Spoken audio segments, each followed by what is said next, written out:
Shalom, shalom, frères et sœurs en Christ. Je suis ravie d'être encore avec vous aujourd'hui. Alors chez moi, c'est le matin, tout le monde dort. Je vais essayer de parler assez fort. Aujourd'hui, on va parler d'un thème important qui est souvent soulevé sur le groupe. Et ce thème, c'est le baptême en fait. Donc on va essayer de voir quel type de baptême est valable aux yeux de Dieu. Et si le baptême enfant, bébé, est valable. Donc le titre, ça va être le baptême des bébés est-il valable? Alors on va prier. Seigneur, merci pour ta grâce, merci pour ta présence. Je te loue, Père, pour ta parole. Et je te demande, Saint-Esprit, de nous guider aujourd'hui dans toute ta vérité. Aide-nous à comprendre la vérité que tu as mis dans ta parole pour nous et que tu veux que nous appliquions pour notre vie.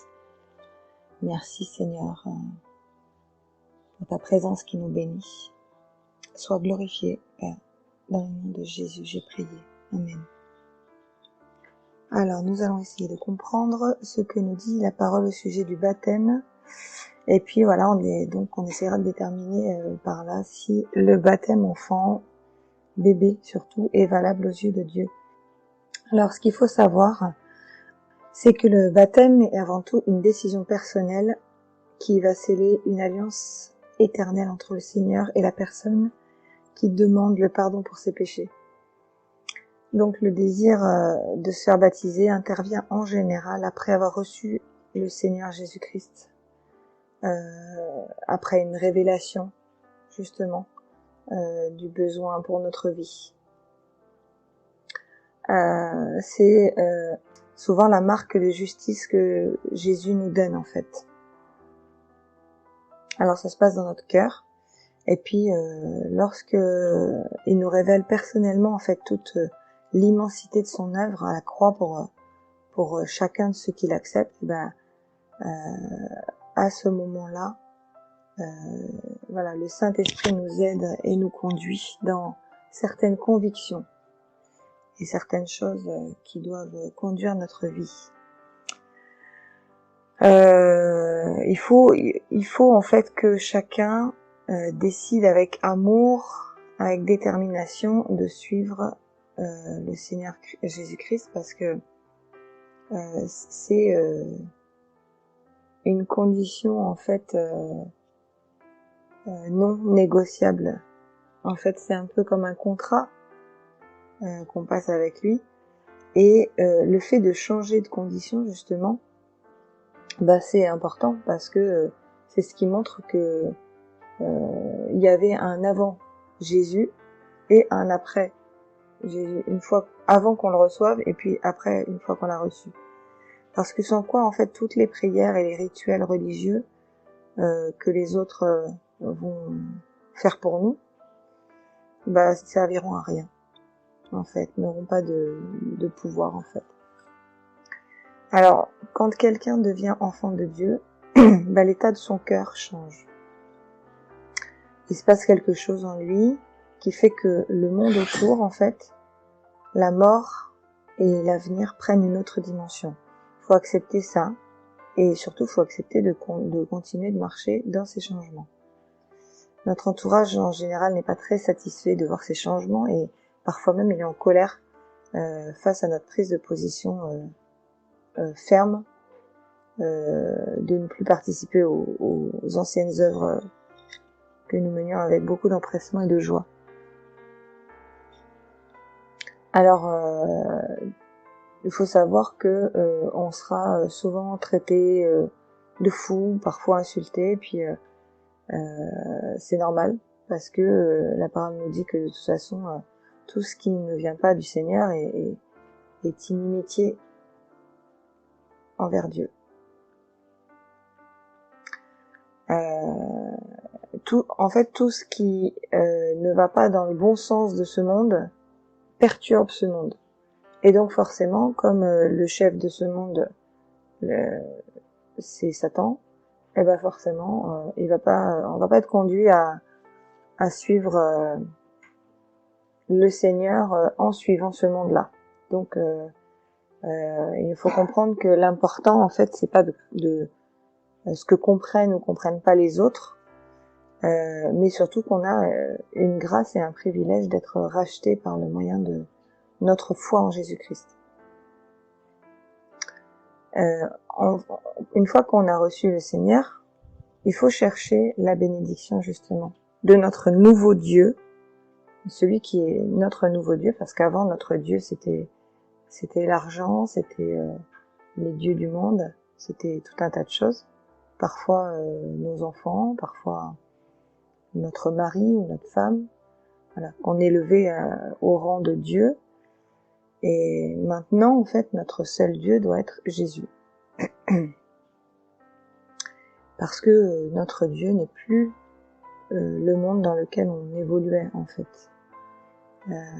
Donc, parce qu'on a pris conscience que c'est Jésus qui nous a sauvés et qu'il n'y a personne dans ce monde, en fait, qui pourra faire ce que lui, il a fait. Alors l'amour de Dieu, en fait, nous conduit à comprendre que tout ce qui faisait notre plaisir avant et qui n'était pas conduit par le Seigneur, nous rendait ennemis de lui, justement. Alors maintenant que nous sommes conduits à l'aimer lui plus que tout, eh bien, on va être... le Saint-Esprit va nous conduire justement à aimer nos enfants, nos maris, nos femmes avec un cœur renouvelé au travers de l'amour qu'il a mis en nous, en fait. On n'est pas appelé à les aimer plus que Jésus lui-même, mais plutôt de les aimer comme lui, il aime. Et c'est-à-dire avec justice, avec patience, avec compassion et avec pardon. Et ça, c'est pas évident, mais c'est lui qui peut le faire en nous, en fait. Hein. C'est pas nous. Et une fois qu'on a accepté le Seigneur, qui allons réussir à le faire comme ça, d'un claquement de doigts. En fait, c'est lui qui va travailler en nous pour qu'on puisse arriver à faire tout ça. Et c'est là qu'on accomplira la justice de Dieu. Donc c'est important, en fait, de connaître tous ces fondements, toutes ces vérités, parce que sinon, en fait, on va accepter le Seigneur, mais on va continuer à vivre selon les préceptes qu'on connaissait avant et qui ne sont pas ceux du Seigneur. On va regarder ce que nous dit 1 Pierre au chapitre 4 du verset 3 au verset 5. On nous dit: c'est assez en effet d'avoir dans le temps passé accompli la volonté des païens en marchant dans la dissolution, les convoitises, l'ivrognerie, les excès du manger et du boire et les idolâtries criminelles. Aussi trouve-t-il étrange que vous ne vous précipitiez pas avec eux dans le même débordement de débauche, et ils vous calomnient. Ils rendront compte à celui qui est prêt à juger les vivants et les morts. Je disais juste avant que si on n'acceptait pas de changer de conditions de vie, tous les rituels religieux, en fait, et les prières des gens autour de nous pourront rien y changer, pourront rien changer, en fait, à notre condition. Alors, je m'explique, en fait, c'est que si on prend l'exemple de Job, par exemple, lui, il priait et il sanctifiait lui-même chacun de ses enfants, qui, entre parenthèses, ne connaissaient pas le Seigneur individuellement, et puis il vivait surtout comme si Dieu n'existait pas. Mais la sanctification, en fait, Dieu nous appelle à la pratiquer chacun personnellement. C'est quoi la sanctification? C'est, entre autres choses, le fait de laisser derrière nous certaines habitudes qu'on avait avant. C'est de ne plus pratiquer les péchés ou les choses qui nous occupaient, qui occupaient un peu tout notre temps et qui prenaient la place du Seigneur avant. Toutes ces choses qui n'honoraient pas le Seigneur, mais qui, en plus, nous éloignaient de lui. 1 Thessaloniciens 4, versets 7 à 8 nous dit: car Dieu ne nous a pas appelés à l'impureté, mais à la sanctification. Celui donc qui rejette ses préceptes ne rejette pas un homme, mais Dieu. qui vous a aussi donné son Saint-Esprit. Donc Job, il voulait que ses enfants soient sanctifiés, qu'ils soient saints aux yeux du Seigneur, alors que eux, en fait, ne le voulaient pas. Eux, on va le voir, on va lire un passage, on va voir comment ils vivaient. Ça ressemble beaucoup, en fait, à notre vie avant qu'on accepte le Seigneur. Et c'est pourquoi, en fait, il faut bien comprendre l'importance, justement, comme je disais tout à l'heure, d'avoir une différence entre notre vie d'avant et notre vie d'après.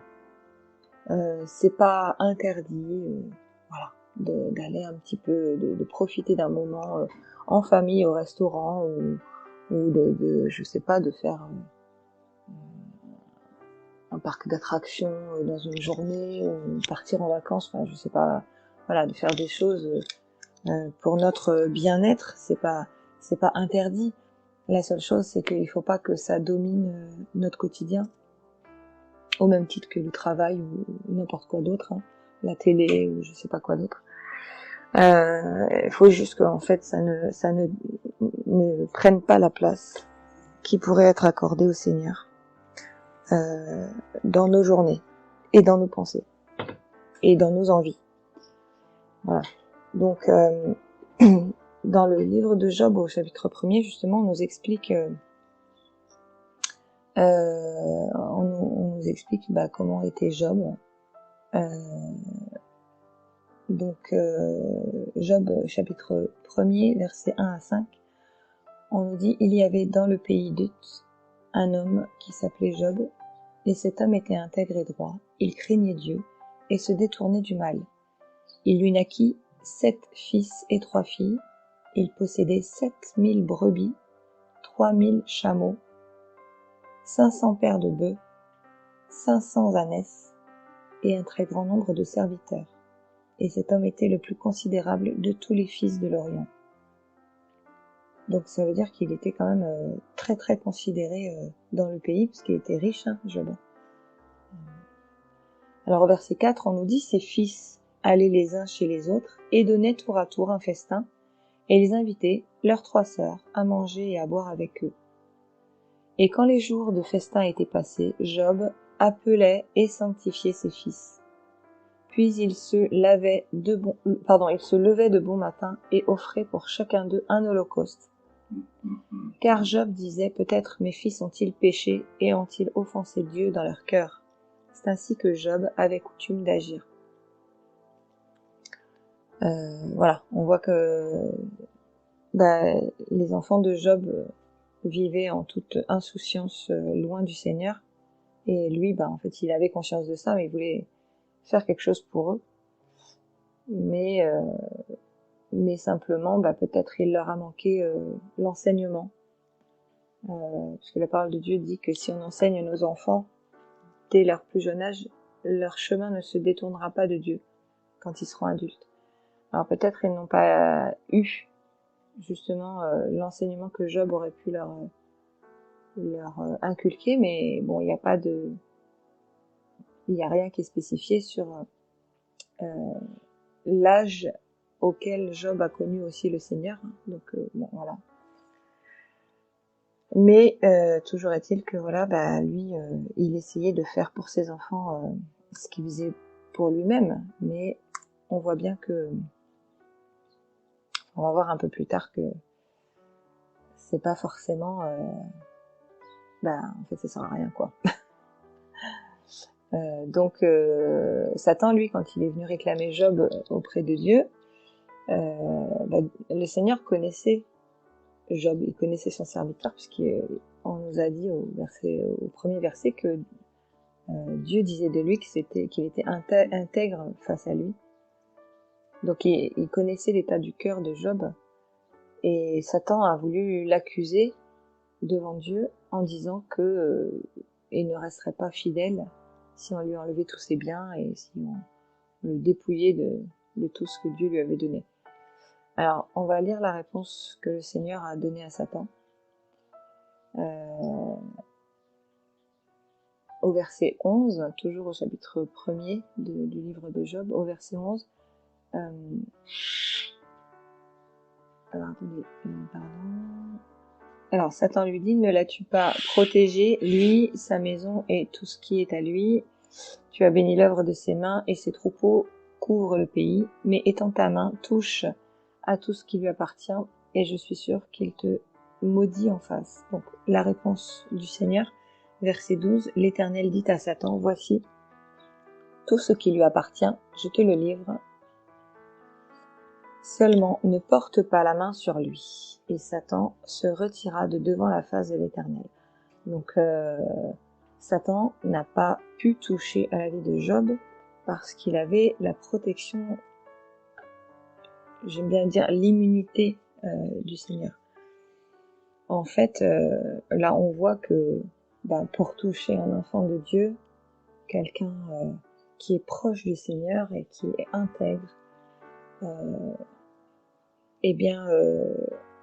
Satan est obligé de venir demander la permission à Dieu lui-même. Donc du coup, le Seigneur ne permet pas, c'est pas possible que Satan touche à l'un de ses enfants. Alors Job, il aimait sincèrement le Seigneur et puis il le servait fidèlement. Il avait foi en lui et il lui avait donc, on voit là, remis entièrement sa vie. Mais en fait, il avait une vision erronée du Seigneur quand même parce qu'il pensait que il pouvait faire pour les autres ce qu'il faisait pour lui-même. Donc il pensait que s'il était fidèle à la place de ses enfants, en fait, devant le Seigneur, ça suffirait. Mais le Seigneur, lui, il veut des gens consentants, des gens fidèles pour le servir dans l'éternité. Des gens qui assument par amour pour lui le choix en fait qu'ils ont fait de le servir. Et ça, c'est important parce que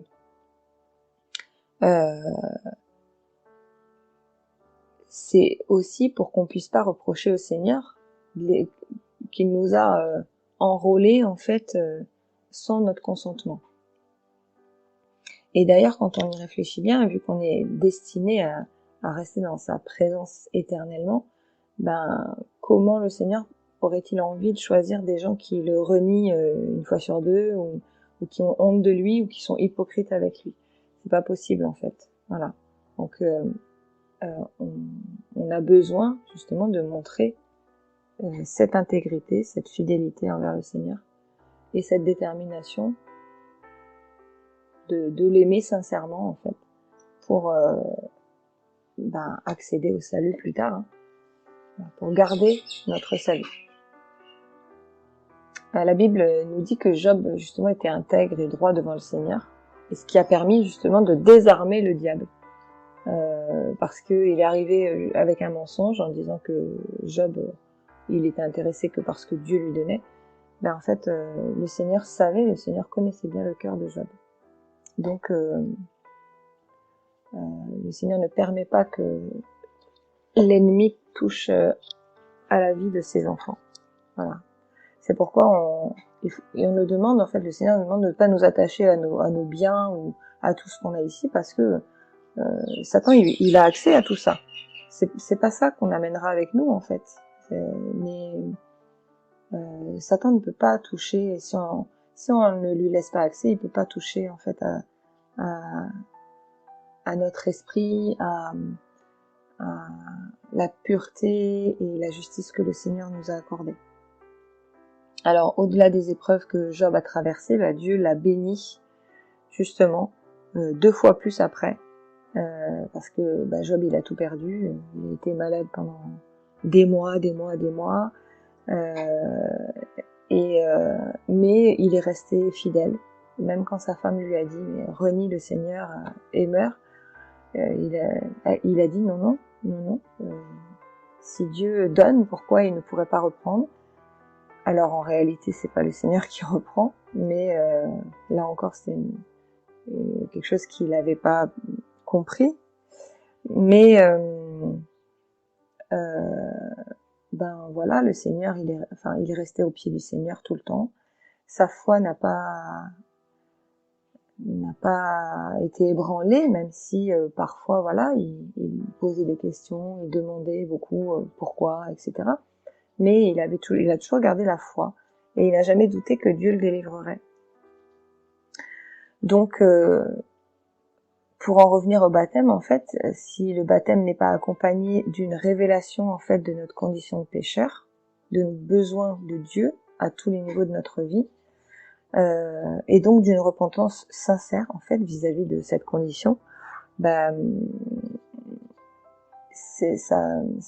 ça peut pas être validé dans le royaume des cieux, en fait, parce que il y aura pas l'envie, justement, de changer quoi que ce soit de cet état. Jean 3 au verset 30 nous dit « Car il faut que lui croisse et que moi je diminue, et pour cela, pour qu'il ait de la place, il faut que chaque personne décide de lui faire de la place. » Voilà. Ça, c'est quelque chose, un passage obligé, quoi. Voilà. Le baptême, c'est un acte de foi avant tout, qui ne peut pas être décidé par quelqu'un d'autre.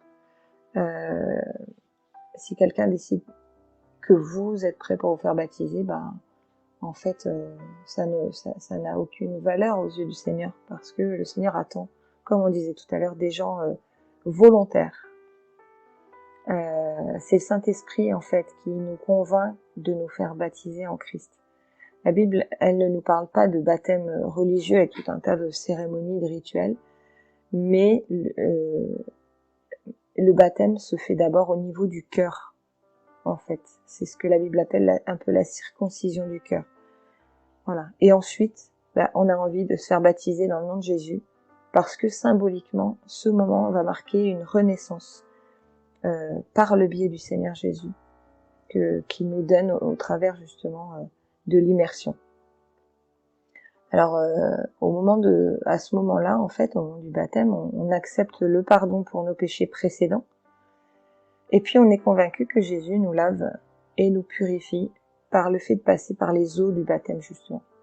D'ailleurs, quand quelqu'un passe par les eaux du baptême, on lui dit qu'il meurt avec Jésus lorsqu'il passe sous l'eau, et lorsqu'il ressort des eaux, on lui dit « vis avec Jésus ». C'est la symbolique, en fait, que tous nos péchés d'avant ont été lavés par le sang de Jésus à la croix, et que maintenant, on marche en nouveauté de vie. Voilà, on est purifié. Et c'est par la croix, en fait, que nous voulons nous faire baptiser, parce que justement, c'est ce que nous dit la Bible dans Hébreux 11 au verset 6, par la foi, pardon, je vous ai dit par la croix. C'est par la foi qu'on veut se faire baptiser, en principe, parce que Hébreux 11 au verset 6 nous dit « Or, sans la foi, il est impossible de lui être agréable », donc à Dieu, car il faut que celui qui s'approche de Dieu croit que Dieu existe et qu'il est le rémunérateur de ceux qui le cherchent, comme il a été le rémunérateur de Job. Alors moi j'ai envie de vous dire, mes frères et sœurs, qu'il faut sortir du système religieux avec tous ces rituels dont Dieu n'a que faire, puisqu'ils ont été en fait mis en place par les hommes. Il faut qu'on ait envie de se faire baptiser, mais en toute simplicité, dans une baignoire, dans la mer, dans une rivière, peu importe, mais pas besoin d'une foule de témoins, parce qu'en fait ça se passe entre nous et lui. Et puis surtout, en fait, ne pensons pas que on n'en a pas besoin du baptême, parce que Jésus lui-même a demandé le baptême en fait avant de commencer son ministère. Alors, on va lire ce passage important dans Matthieu 3, versets 13 à 15. On nous dit « Alors Jésus vint de la Galilée au Jourdain vers Jean pour être baptisé par lui. Mais Jean s'y opposait en disant « C'est moi qui ai besoin d'être baptisé par toi. Et tu viens à moi. » Jésus lui répondit « Laisse faire maintenant, car il est convenable que nous accomplissions ainsi tout ce qui est juste. » Et Jean ne lui résista plus. Alors ça, vous pouvez lire aussi dans Marc 1, versets 9 à 11 et Luc 3, versets 21 à 22. Alors, donc, on voit bien que même Jésus a trouvé juste et nécessaire de passer par le baptême pour accomplir justement ce que Dieu attendait de lui. Mais ce qui est intéressant aussi, c'est de lire les 2 versets qui suivent, donc versets 16 et 17, toujours dans Matthieu 3. On nous dit, dès que Jésus eut été baptisé, il sortit de l'eau, et voici les cieux s'ouvrirent, et il vit l'Esprit de Dieu descendre comme une colombe et venir sur lui. Et voici, une voix fit entendre des cieux ces paroles, celui-ci est mon fils bien-aimé, en qui j'ai mis toute mon affection. Qu'est-ce qui s'est passé en fait? Les conséquences du fait que Jean a accepté de baptiser Jésus et que Jésus ait accepté de se faire baptiser, de passer par là, même si lui savait depuis le début en fait quel serait son chemin. Il savait qu'il était le Fils de Dieu, mais il a accepté avec humilité de passer par ce baptême. Les conséquences, en fait, c'est que le Saint-Esprit s'est manifesté et puis s'est posé sur le Seigneur Jésus. Il est venu habiter en lui pour lui permettre après d'exercer son autorité, parce que notre autorité, elle vient aussi de l'Esprit de Dieu, le Saint-Esprit.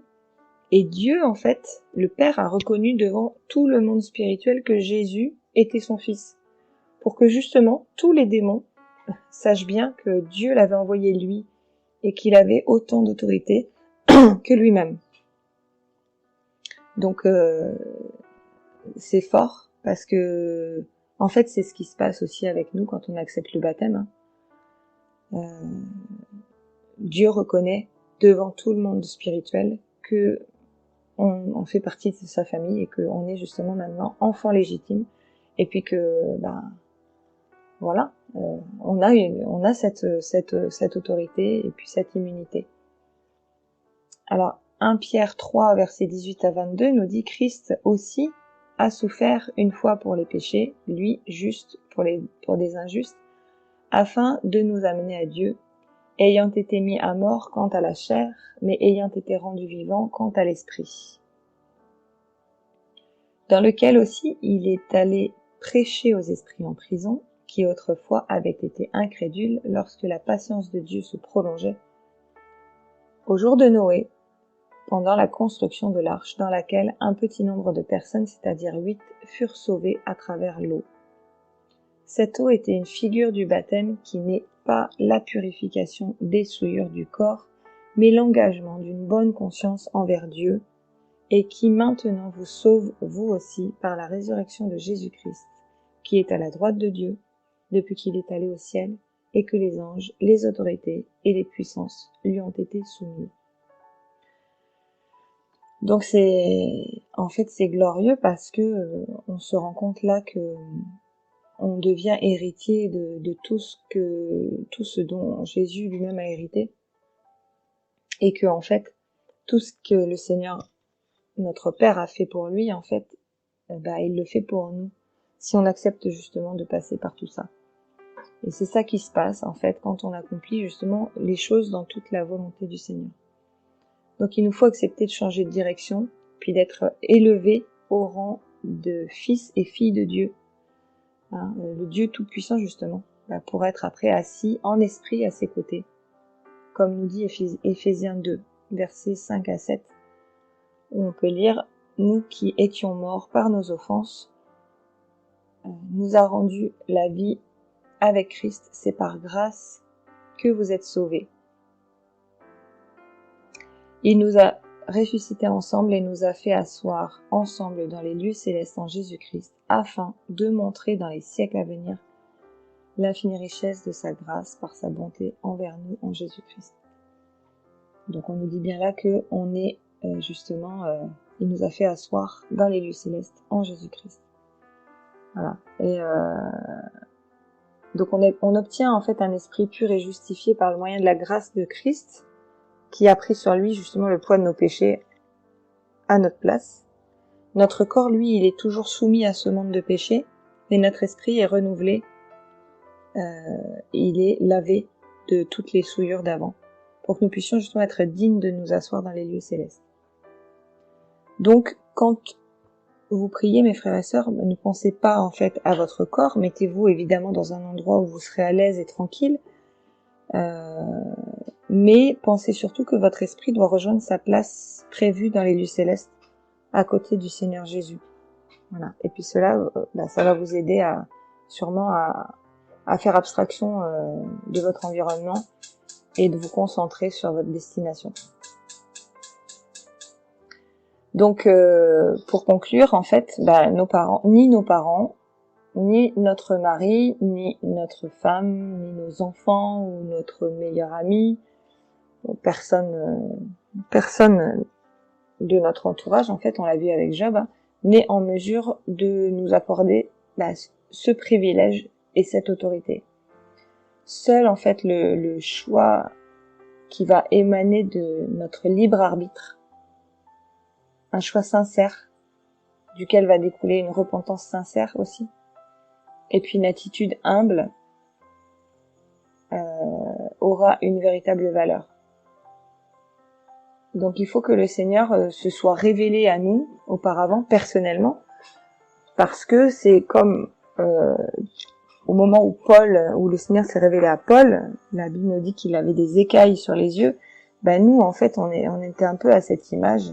Avant d'accepter le Seigneur, on ne voyait pas, on comprenait pas forcément. Mais ces écailles, en fait, une fois qu'elles tombent, on comprend toute la vérité, justement, qu'elle nous empêchait de comprendre. Parce que, justement, on vivait dans l'ère du mensonge, contrôlé par le prince du mensonge. Donc maintenant que la vérité nous a été révélée, il faut avancer et accepter de marcher dans cette vérité. Alors le baptême, en fait, doit être suivi d'une période d'enseignement de la parole de Dieu, évidemment,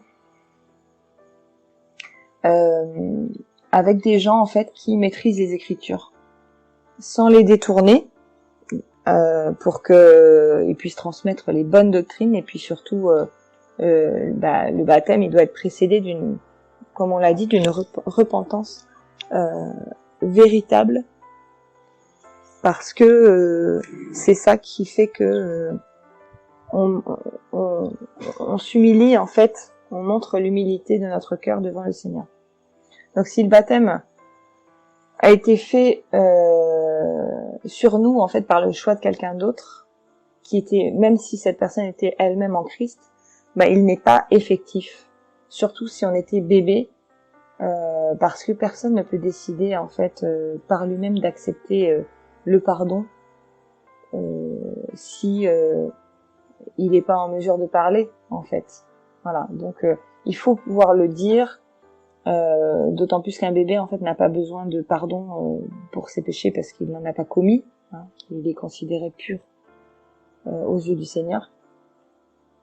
Donc, en fait, il faut vraiment, dans la mesure où par le baptême, on accepte le pardon de nos péchés, il faut qu'on soit conscient qu'on est dans un état de péché pour accepter ce pardon, justement.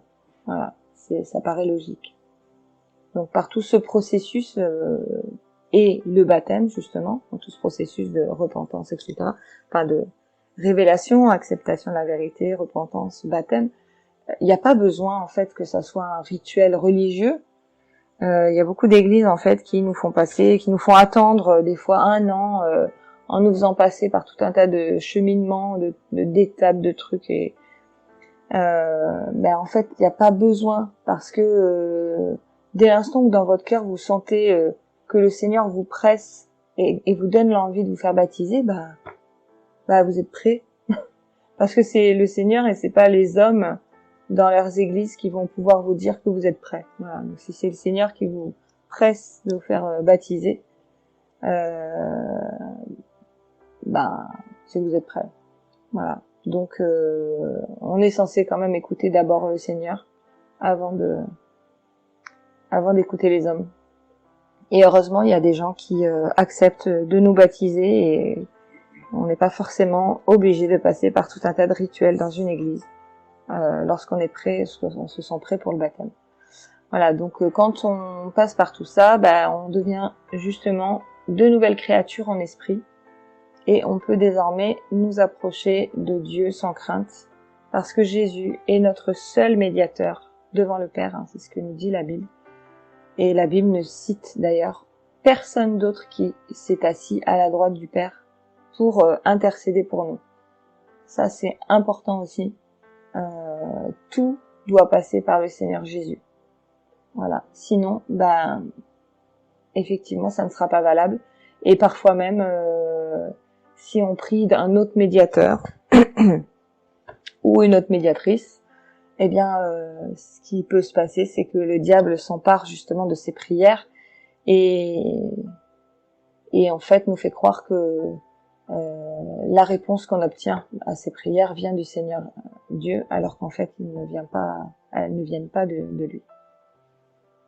Alors 2 Corinthiens pour finir, 5 au verset 16 et 17 nous dit « Ainsi, dès maintenant, nous ne connaissons personne selon la chair, et si nous avons connu Christ selon la chair, maintenant nous ne le connaissons plus de cette manière. Si quelqu'un est en Christ, il est une nouvelle créature, les choses anciennes sont passées, voici, toutes choses sont devenues nouvelles. » Sachant que lorsque Jésus nous accorde le pardon total concernant les péchés de notre vie, son jugement est irrévocable, en fait, il revient pas dessus parce que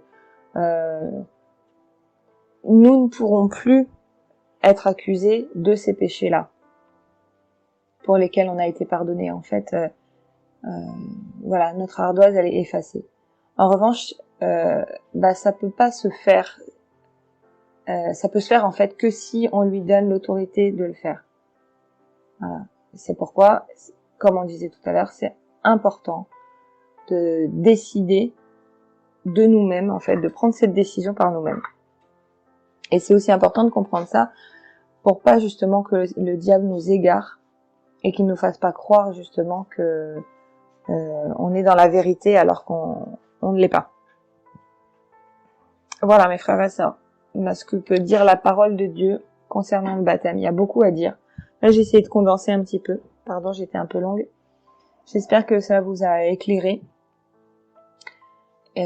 Soyez puissamment bénis et je vous dis à bientôt. Shalom.